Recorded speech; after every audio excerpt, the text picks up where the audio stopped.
Hi friends, இந்த வீடியோவில் நாம் எதை பற்றி பார்க்க போகிறோம்னா கார்த்திகை தீபம் சீரியலில் ஒரு அட்டகாசமான ப்ரொமோ வந்திருக்கு. அதை பற்றி தான் இந்த வீடியோவில் பார்க்க போகிறோம். அதுக்கு முன்னாடி நம்ம சேனலை சப்ஸ்கிரைப் பண்ணாதவங்க கீழே இருக்கிற சப்ஸ்கிரைப் பட்டனை கிளிக் பண்ணிவிட்டு பக்கத்தில் இருக்கிற பெல் பட்டனையும் கிளிக் பண்ணிடுங்க. சரி, வாங்க வீடியோக்குள்ளே போகலாம். இங்கே பார்த்தோம்னா நம்ம தீபாவும் அபிராமி நேராக புடவை கடைக்கு போய் நம்ம தீபாவுக்காக ஒரு சூப்பரான புடவை எடுத்துகிட்டு வந்துடுறாங்க. இன்னொரு பக்கம் நம்ம தீபாவும் வீட்டில் வந்ததும் எல்லாருக்கிட்டையுமே புடவையை காமிக்கிறாங்க. எல்லாரும் பார்த்து புடவை ரொம்ப நல்லா இருக்குது அப்படின்னு சொல்லி சந்தோஷப்படுறாங்க. அதுக்கப்புறமா தீபா அவங்க ரூமுக்கு போகிறாங்க. அங்கே பார்த்தோன்னா கார்த்தி நிற்காங்க. உடனே கார்த்தி அம்மா எங்கே போனீங்க அப்படின்னு கேட்குறாங்க. அதுவாங்க, நானும் அத்தையும் புடவை எடுக்கிறதுக்காக கடைக்கு போயிருந்தோம். ஆமாம், நான் புடவை வாங்கிட்டு வந்திருக்கேன், பார்க்குறீங்களா அப்படின்னு கேட்டதும் சூப்பருங்க, காட்டுங்க பார்க்கலாம் அப்படின்னு சொல்லிட்டு கார்த்தியும் புடவையை காமிக்க சொல்கிறாங்க. அப்போ நம்ம தீபா புடவை எடுத்து காமிக்கிறாங்க. பரவாயில்லைங்க, நல்லா இருக்கு, நான் வேணான்னு தான் சொன்னேங்க, ஆனால் அத்தை தான் பார்த்து எனக்காக புடவை எடுத்தாங்க அப்படின்னதும் பரவாயில்லையே, 2 பேரும் நல்லா ராசி ஆகிட்டீங்க போல இருக்கு அப்படின்னு கார்த்தி சொன்னதும் சரிங்க, நீங்கள் ஃபர்ஸ்ட்டு ஃப்ரெஷ் ஆகிட்டு வாங்க, சாப்பிடலாம் அப்படின்னுட்டு தீபா கிளம்பலான்னு போகிறாங்க. பார்த்தா சுவத்தில் ஒரு பள்ளியை பார்த்துடுறாங்க. இது பார்த்து தீபா செமையாக பயந்து போய் அலறி அடிச்சுட்டு ஐயோ அப்படின்னு சொல்லிட்டு கார்த்தியை ஹக் பண்ணி பிடிக்கிறாங்க. அப்போ கார்த்தி என்ன ஆச்சு அப்படின்னு கேட்கும்போது ஐயோ அங்கே பள்ளி அப்படின்னு சொல்லி அழுதுட்டே தீபா நல்லா கெட்டியாக கார்த்தியை பிடிச்சிக்கிறாங்க. அப்போ கார்த்தியும் ரொம்ப சந்தோஷப்பட்டு அவங்களும் தீபா கெட்டியாக அணைச்சிக்கிறாங்க ரொமான்டிக்கா.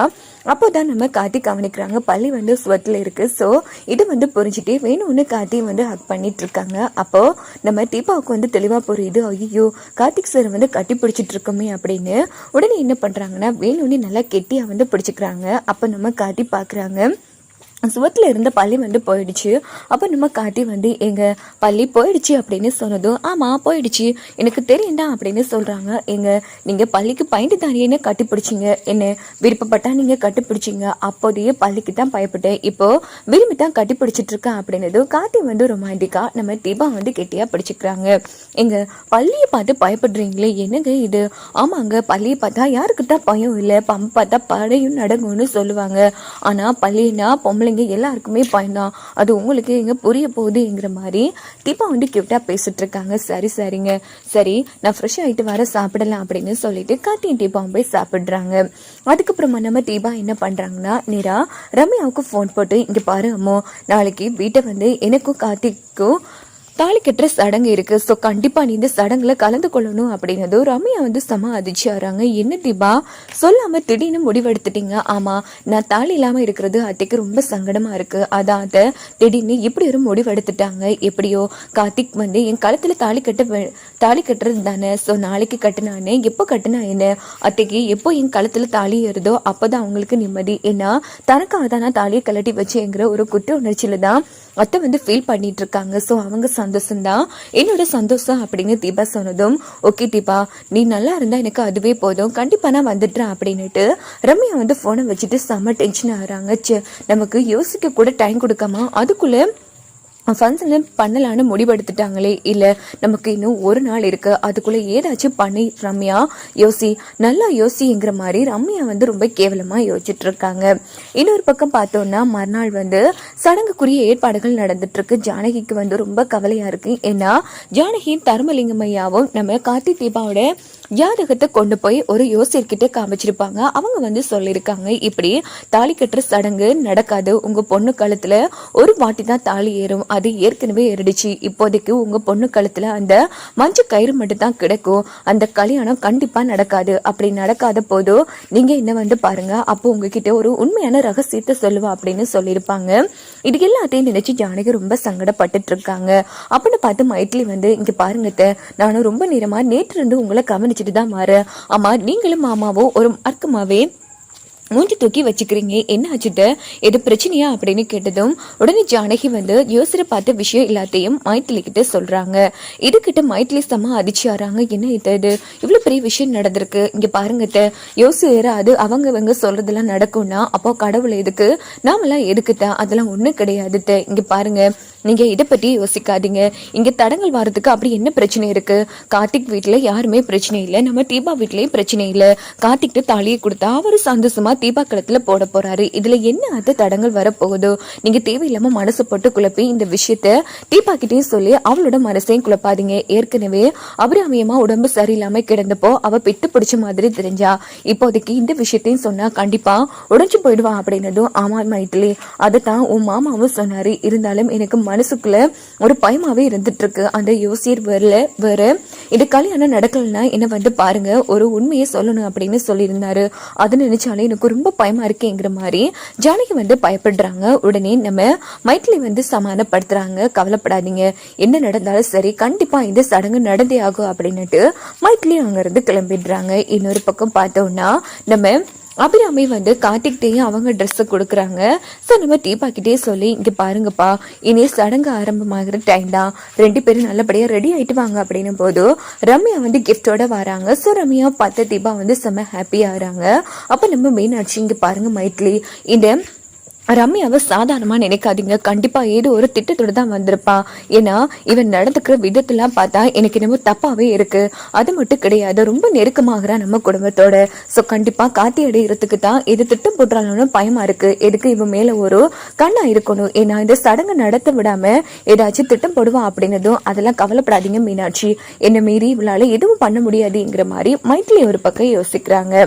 இன்னொரு பக்கம் பார்த்தோம்னா நம்ம டாக்டர் வந்து கார்த்திக்கிட்ட சொல்லியிருப்பாங்க, உங்க அம்மா வந்து அதிகம் ஸ்ட்ரெஸ் ஆனாலோ இல்ல அப்செட் ஆனாலோ அவங்களுக்கு கண்டிப்பா உயிருக்கே ஆபத்தாயிடும் அப்படின்னு. ஸோ இதெல்லாம் நினைச்சு பார்த்து கார்த்தி வந்து யோசிச்சுட்டு இருக்காங்க. ஒருவேளை ஏதும் பிரச்சனை வந்து இந்த சடங்கு நின்று போனா அபிராமியால தாங்க முடியாது இல்லையா, அதை பத்தி யோசிக்கிறாங்க. உடனே தீபா வந்து, என்ன ஆச்சுங்க, இன்னைக்கு நமக்கு நல்ல நாள், ஏன் மூச்சு ஒரு மாதிரி வச்சுக்கிறீங்க, ஆமா எதுவும் பிரச்சனையா அப்படின்னு தீபா கிட்டதும், அதெல்லாம் ஒண்ணு இல்லைங்க அப்படின்னு காத்தி மறைக்கிறாங்க. இல்லைங்க, உங்களை பத்தி எனக்கு தெரியாதா என்ன, நீங்க ஏதோ ஒரு உண்மையை மறைக்கிறீங்க, பிளீஸ் தயவு செய்து என்னன்னு சொல்லுங்க அப்படின்னதும் டாக்டர் சொன்ன விஷயத்த காத்தி வந்து தீபா கிட்ட சொல்றாங்க. இதுகிட்ட தீபா செம அதிர்ச்சி ஆறாங்க.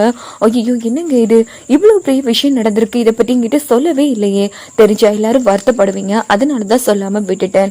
சோ அம்மாவை நல்லபடியா பாத்துக்கணும் தீபா, இந்த சடங்கும் நல்லபடியா நடக்கணும், ஏன்னா இது என் அம்மாவோட ஆசை அப்படின்னு காத்தி சொன்னதும், கவலைப்படாதீங்க, இதுக்கு என்ன தடங்கள் வரப்போகுது, கண்டிப்பா அந்த கடவுளோட ஆசீர்வாதம் நமக்கு இருக்கு, அத்தையோட ஆசீர்வாதமும் இருக்கு, நல்லபடியா இந்த சடங்கு நடக்குங்கிற மாதிரி தீபா வந்து காட்டிய ஆறுதல் படுத்துறாங்க.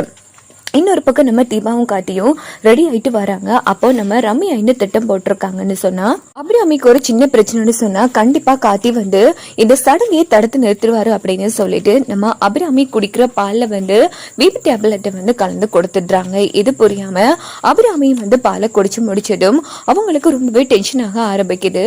இன்னொரு பக்கம் நம்ம மீனாட்சியை வந்து தாலி எடுத்துட்டு வர சொன்னதும் மீனாட்சி நேரா தாலி எடுத்துட்டு வந்து எல்லார்கிட்டயுமே ஆசீர்வாதம் வாங்கிக்கிறாங்க. இன்னும் கொஞ்ச நேரத்தால உன் அம்மா இருப்பாங்களான்னு கூட தெரியாது கார்த்திக், தயவு பண்ணி என்ன மன்னிச்சிருங்க அப்படின்னு சொல்லிட்டு ரம்யா வந்து ரொம்ப மோசமா யோசிச்சுட்டு இருக்காங்க. அப்படின்னு பார்த்தோம்னா நம்ம அபிராமிக்கு திடீர்னு மயக்கம் வர மாதிரி இருக்கு. இன்னொரு பக்கம் தீபா வந்து, இங்க பாருங்க ஐயரே, என் தாலியை வந்து என் அத்தை கையிலேயே கொடுங்க, அவங்களே என் ஹஸ்பண்ட் கிட்ட கொடுக்கட்டும் அப்படின்னதும் மீனாட்சி வந்து தாலி எடுத்துட்டு வந்து அபிராமி கையில கொடுக்கலான்னு எடுக்கிறாங்க. உடனே அபிராமி ரொம்ப கஷ்டப்பட்டு தாலி எடுத்து கார்த்திக் கையில கொடுக்கலான்னு எடுக்கும்போது அந்த இடத்துல பொத்துன்னு மயங்கி கொண்டு விழுந்துடுறாங்க.